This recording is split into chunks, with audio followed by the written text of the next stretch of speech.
But the big political story of the week produced a rare unanimity on the nation's front pages last Wednesday morning.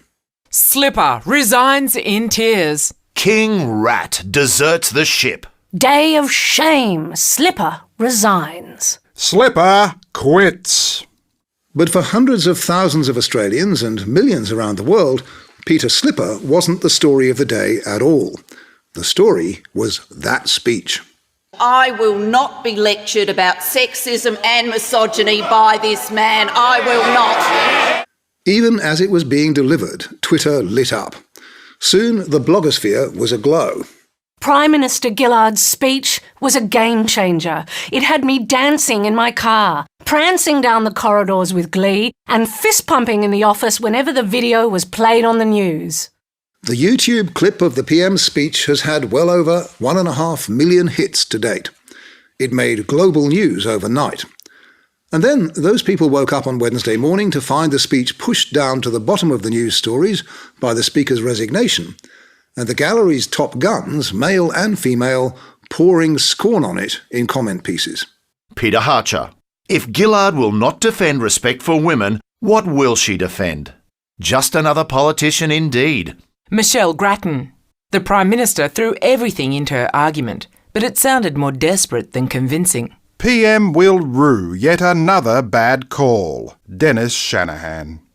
The gallery, almost to a man and woman, focused on the hypocrisy, as they saw it, of Julia Gillard attacking Tony Abbott for sexism while defending Peter Slipper. It was an analysis that many outside Canberra utterly rejected. For women especially, the speech wasn't about a couple of grubby texts. It was about their own life experience. No one out there was focusing on Peter Slipper. When we talk about sexism and misogyny, it's personal. It's part of who we are as a society, and we react. The clash between Canberra politics and lived experience was typified when Sydney radio host Jason Morrison met media commentator Jane Currow on Nine's morning show.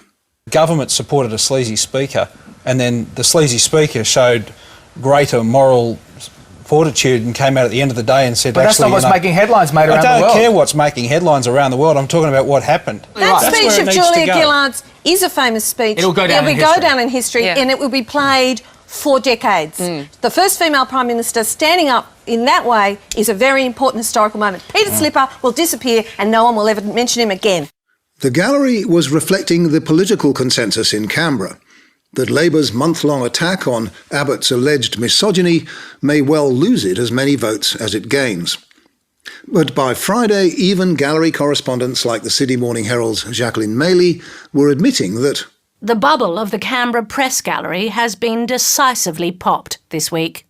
The problem was that the gallery was unanimous. Most didn't even acknowledge the reaction to the speech in cyberspace.